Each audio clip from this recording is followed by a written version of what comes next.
Hi, I'm Alex from Breed, and this is BOOwB's episode 3. We should call it the full title, Bashing One Out with Breed. I don't know, I feel like from the people that actually watch this, like, BOOwB's is taken on as a title pretty quickly. So, this is probably going to be a quick one today. We didn't have band this Sunday just because Australia Day, and normally some of the guys just want to go out and drink, and then for us, like me, I'm working pretty much all day Australia Day doing events and stuff. So, yeah, no jam this Sunday.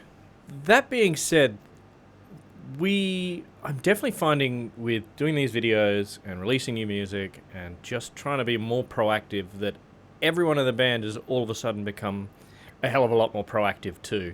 I feel like as soon as one of us starts putting in a little bit of effort, like the energy just feeds off each other, and yeah, we go crazy. Don't mind if I do! I've had to close the doors to the studio, though Pickle is fine coming in here. As soon as Cabbage hears me talking to someone, he comes in and starts barking really loud. Hello.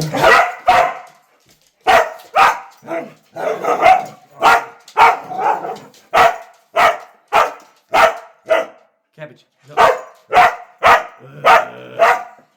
Because he's just like, who are you talking to? Where are they? Where are they hiding? So there was some questions left on the last video. The most important one being, what time does Gene finish work? And the answer to that, I think, is 2 p.m.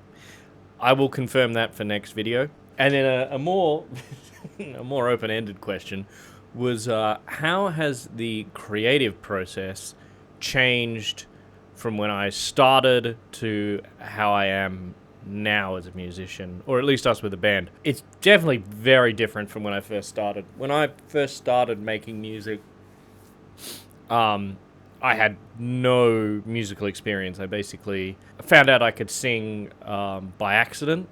And then from there, it's always been like just a learning process of doing. So I'd say when I first started writing songs, I wrote it more traditionally.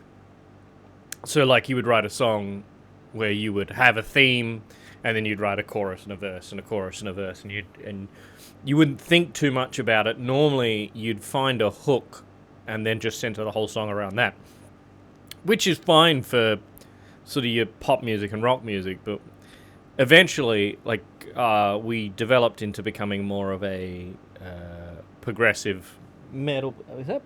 Oh shit! It peaked at some point. I probably should have checked that better.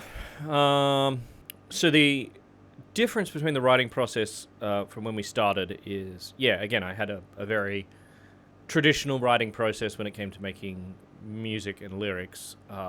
Verse, chorus, hooks, bridges, and normally a song, when we were writing it, would have 3 distinct parts, and there wouldn't be really any transition between them. It was just like, this riff is cool, this riff is cool, this riff is cool, let's stick them together in a song.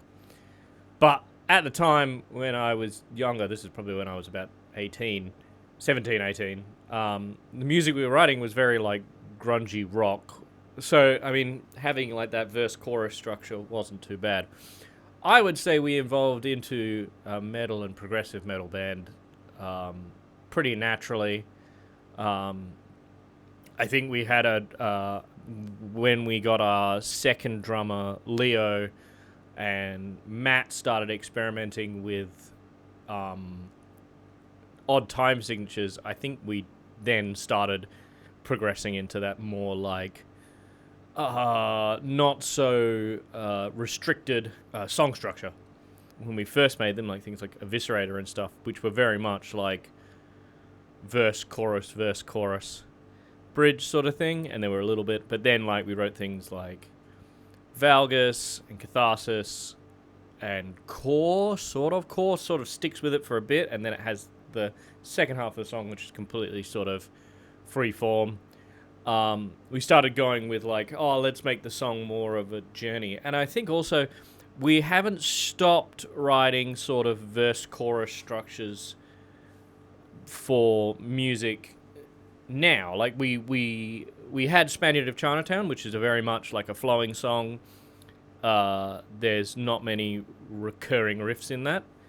But then this new song coming out, Swallowing Hornets, is very much like a meat and potatoes verse, chorus, bridge 2, interlude, and then it comes back. But I think the thing I like about this new song coming out is we do this sort of layering riff where we have like one riff, and then another riff, and then another riff, and then we play those two riffs in the next part over the top of each other, and it sort of builds like that. So there is sort of like a growing feeling in Swallowing Hornets, which is out in 8 days now. It'll be 7 days when this video comes out. I'm filming this on Wednesday because I have to work a funeral tomorrow and then another funeral on Friday. I think one of the funniest things where people, because I'm an audio guy and I because I do sound for funerals as well, because it's something that you need a mic and speakers and often a screen and lighting for. I'll tell people, it's like, oh yeah, I got 2 funerals this week, and people are like, oh my god, are you okay? Did you know them well? I'm like, no, I didn't know them. I'm working at the funeral.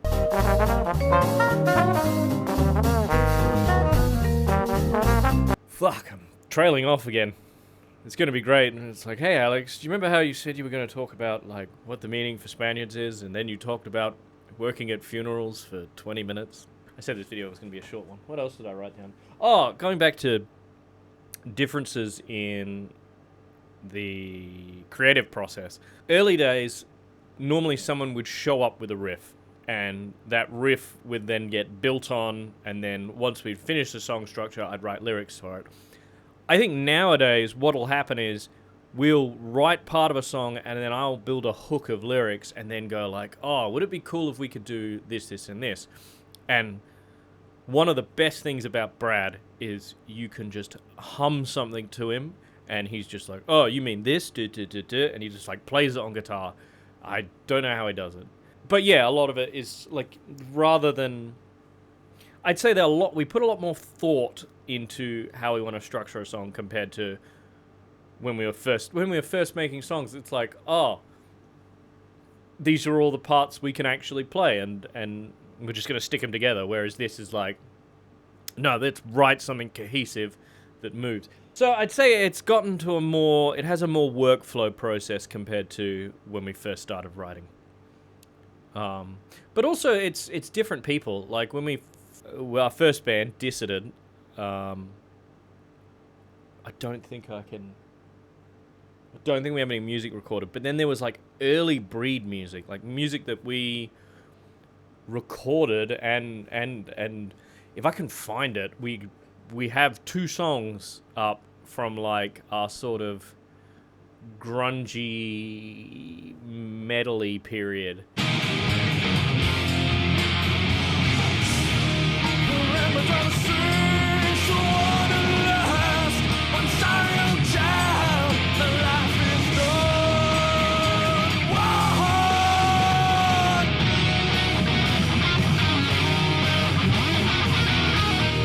Like, we don't really consider them our songs, but they're still like, we were still called Breed back then.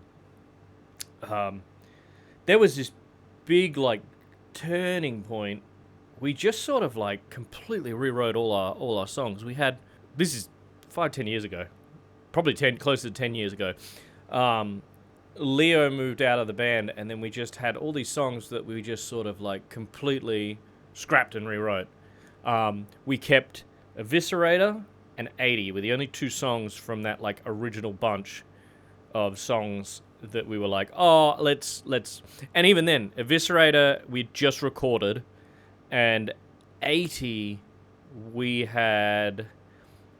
like cut out like 2 major sections out of 80. Like 80 was like a 8-minute song initially, and we just cut it down, and then we had that sort of building riff at the end, which was added in.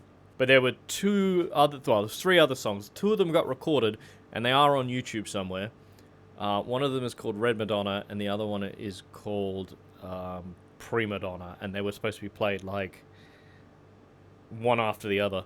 They're a different kind of music, so I wouldn't consider them part of like the breed stuff. I don't know. Maybe we'll one day rip them and put them on Spotify. You never know. And then there was another song called Fortitude. It was a 3/4 song, but it was very waltzy. Like even like the riff was very waltzy. Creative process differences. Fuck, I'm just rambling. One day I'm actually going to script these things. I'm going to sit down and I'm going to be like, talk about this, talk about this. Don't just like write down a bunch of shit on paper. So I was going to talk a bit about something I really hate about releasing modern music, and that is modern music marketing, which is like, from all the stuff I've watched and read and talked to other people about, it's not about the lead up. Like, you can promote the song as much as you want in the lead up to it. It's when it actually drops, you need to just keep promoting it for the weeks after it's released. And then also be at the same time ready to drop something new immediately after. I think with short attention spans of people, you need to be saying like, oh, this is coming out next week, and just say that, and then next week release it, but then keep hitting them with like links back to the song and stuff like that. So I've got a lot of short format content to edit, but it's all been a learning process. I said this was going to be a quick one. It's probably been 2 hours or something like that. It's me. I'm looking at getting a DJI Osmo Profile 3. I saw one on Australia Day, and I was like pretty much immediately sold on it. And it would mean that I wouldn't have to record things in the studio. I could go for a walk and record them, which would be fun because like there's a lot of nature trails around here, but also I don't have to set up all of this to get like a good quality setup. And even then, like right now, this is pretty janky. I think it'd be nice to have like a cut between like, there's a studio section where I talk about like what's happening in the band, blah blah blah, and then maybe I don't know, go for a walk out in the paddock or something like that. God, I should have scripted more, but I need to get this done and posted because consistency is key more than anything else. So what's coming up? We've got in 7 days. It'll be 7 days from today. 8 days. 7 days. Next week, 7th of Feb, new single will be dropping at 12 a.m. You can go and wait for it on this channel. But I want to do like something more interesting next week for this. I know that Matt has shown like interest in being on it, and that would be cool if the two of us are on the video together.